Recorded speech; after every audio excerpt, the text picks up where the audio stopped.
Hello students, हमारा आज का टॉपिक है third poem of Flamingo that is keeping quite written by Pablo Neruda. लेकिन पोएम स्टार्ट करने से पहले let's know about the poet. Pablo Neruda is the pen name of Neftali Ricardo Reyes Basoalto. Pablo Neruda जो है नेफ्ली Ricardo Reyes बेसोल्टो का जो है pen name है, जिनका बर्थ जो है पेरल में हुआ था। And he also won the Nobel Prize for Literature in the year 1971. And the theme of this poem, इस poem का जो theme है that is necessity of quiet introspection and to create a feeling of mutual understanding among human beings. कि आत्मनिरीक्षण करना, quiet introspection, it means introspect yourself, खुद को देखना, and create a feeling of mutual understanding. Mutual understanding it means जो आपसी समझ की feelings है उसको डेवलप करना. Okay, let's start the poem. Now we will count to 12 and we will all keep still. For once on the face of the earth, let's not speak in any language. Let's stop for 1 second. Actually, here the poet wants us to keep still till he counts up to 12. Poet ने यहाँ पे 12 तक count करने के लिए कहा है. Actually उसने सिर्फ 12 ही क्यों चूज किया? वाई नॉट 10 और 13? अब 10 या 13 क्यों नहीं किया? Because there are only 12 hours, और we can say there are only 12 signs on the clock to measure hours. Okay, so he has taken 12.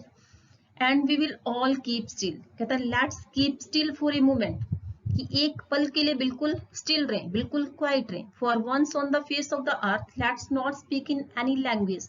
कहता है इस अर्थ पे कोई किसी भी लैंग्वेज में बात नहीं करे. Let's stop for 1 second. कहता है at least for 1 second, not move our arms. कहता है यहाँ तक कि हमारे आर्म्स जो है उनमें कोई मूवमेंट ना हो. It would be an exotic means strange. कहता है it would be a wonderful moment, it would be a strange moment, without rush, without engines. कहता कोई रश नहीं होगा, किसी मशीनरी का शोर नहीं होगा, कोई साउंड नहीं होगी, नो साउंड ऑफ इंजन्स की कोई साउंड ना हो. We would all be together in a sudden strangeness. कहता let's enjoy that moment in sudden strangeness. कहता एक strangeness में इस moment को enjoy करें. Let's see, the moment will be fascinating. कहता it will be attracting for us. Fishermen in the cold sea would not harm whales, and the man gathering salt would look at his hurt hands. The poet also wants that the fishermen would not harm the whales in the cold sea of polar region. कहता ऐसा नहीं कि polar region में जो fisherman जो है whales को जो हार्म करते हैं, वो उनको हार्म करना कुछ सेकंड्स के लिए बंद कर दें. And the man gathering salt, कहता है specially those persons who gather salts with their on hands, जो अपने हाथों से साल्ट को इकट्ठा करते हैं, जिनकी वजह से उनके हैंड्स जो है वो काफी इंजर्ड हो जाते हैं. कहते they would get time to look at their hurt hands. कहते उन्हें टाइम मिले वो अपने उन हर्ट हैंड्स को देख सकें. Those who prepare green wars, wars with gas, wars with fire, victory with no survivors, would put on clean clothes and walk about with their brothers in the shade doing nothing. कहता all kinds of war must be stopped. कहता especially those person who prepare green wars. It means wars related to environment, or green wars it means against the environment. War with gases, it means with poisonous gases. There are wars with firearms, and there is victory.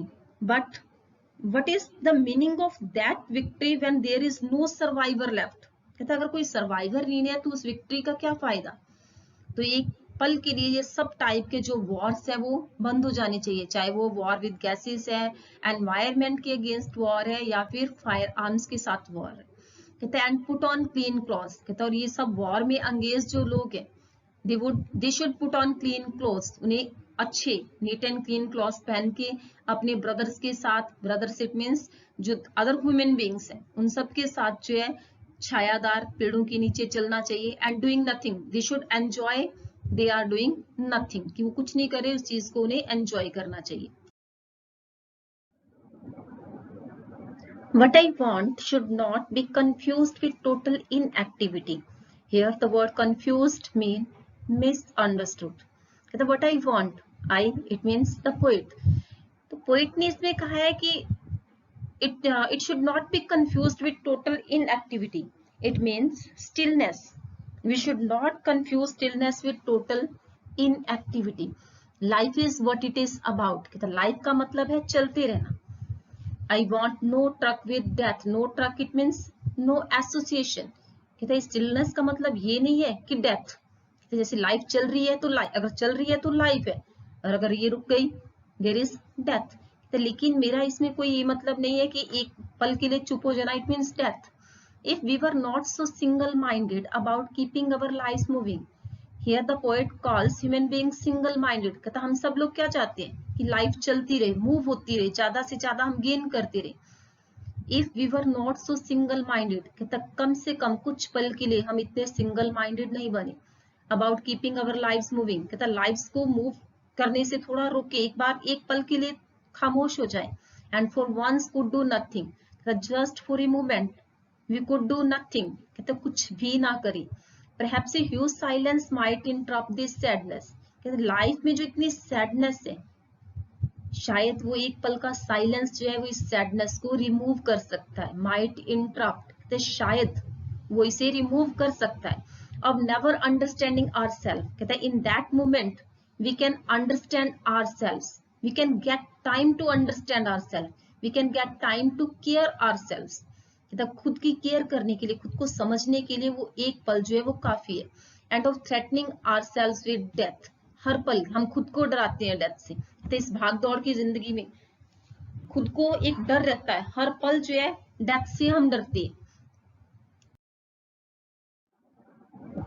Perhaps the earth can teach us as when everything seems dead and later proves to be alive. Here the poet invokes the symbol of the earth. And he also wants to say that nature remains at work all the time, even under apparent stillness. कहता चाहे कितनी खामोशी दिखाई दे, लेकिन nature जो है it always works, ये हमेशा वर्किंग में रहता है. And the poet takes the example of earth. अर्थ का एग्जाम्पल लिया है. As when everything seems dead and later proves to be alive. कहता for example a seed, कहता एक सीड जो है, एक बीज जो है, वो ऐसा लगता है कि डेड है, अर्थ के अंदर, मिट्टी के अंदर वो पड़ा रहता है, लेकिन प्रॉपर वेदर मिलने पे इट जर्मिनेट, कहता है ये डेवलप होता है. तो earth, no doubt, under upper and stillness there is life under earth. इस अर्थ के नीचे जो है वो लाइफ डेवलप होती है. Now I count up to 12 and you keep quiet and I will go. And in the last line the poet says that now I will count up to 12, कि अब मैं 12 तक काउंट करूंगा. Keep quiet and I will go. तो एक पल के लिए be quiet, then I will go, और मैं चला जाऊंगा. Okay, here your poem ends. Now students, see the literary devices used in this poem. First poetic device is alliteration, and it is used in the phrases sudden strangeness. Yes students, see there is repetition of consonant sound. Okay, sudden strangeness, repetition of s sound. In the next there is hurt hands, again there is alliteration. Clean clothes, alliteration, and we will. Okay, alliteration is used in these 4 lines. Second poetic device used here is paradox. Paradox, it means when two opposite ideas are presented. Victory with no survivor, सब यहाँ पे poet ने victory की बात की है, लेकिन जब कोई सर्वाइवर ही ना हो तो opposite views are there, so paradox is used. Next device is personification, और यहाँ पे अर्थ को पर्सोनिफिकेशन कैसे किया है, अर्थ को, जिसे कि एक लिविंग बीइंग के तौर पे ही कहा है कि अर्थ जो है देयर इज लाइफ. ओके, पन. अब बेटे पन होता है जब एक ही वर्ड को के 2 डिफरेंट मीनिंग बता रखे हो. आर्म्स, अब इसमें पोइट ने आर्म्स का मीनिंग जो है, एक तो आर्म्स जो हमारे आर्म्स है, और सेकंड आर्म्स जो फायर आर्म्स हम यूज करते हैं. तो two meanings are there of a single word, that is pun. Next one is repetition. अब repetition without rush, without engine. तो without word जो है repeat हुआ है यहाँ पे, without rush and without engine. Again repetition is there. Wars with gas, wars with fire. तो यहाँ पे फिर से repetition है. Next is anaphora. When two consecutive lines begins with the same word. फिर साथ के साथ next line भी जब same word से start होती है. See here, let's not speak, and again in the next let's. तो let's same word से दोनों lines की starting में, तो anaphora is used here. And the last images and symbols used in this poem. Count to 12. उसने 12 count. It means measurement of time is there. Fisherman in the cold sea. तो poet here use self torture, कि काम अपने हाथों से करते हैं, खुद को टॉर्चर करते हैं और खुद को सोचने के लिए, खुद के बारे में सोचने के लिए टाइम नहीं है उनके पास. Next is brothers word is used for mankind. Okay students,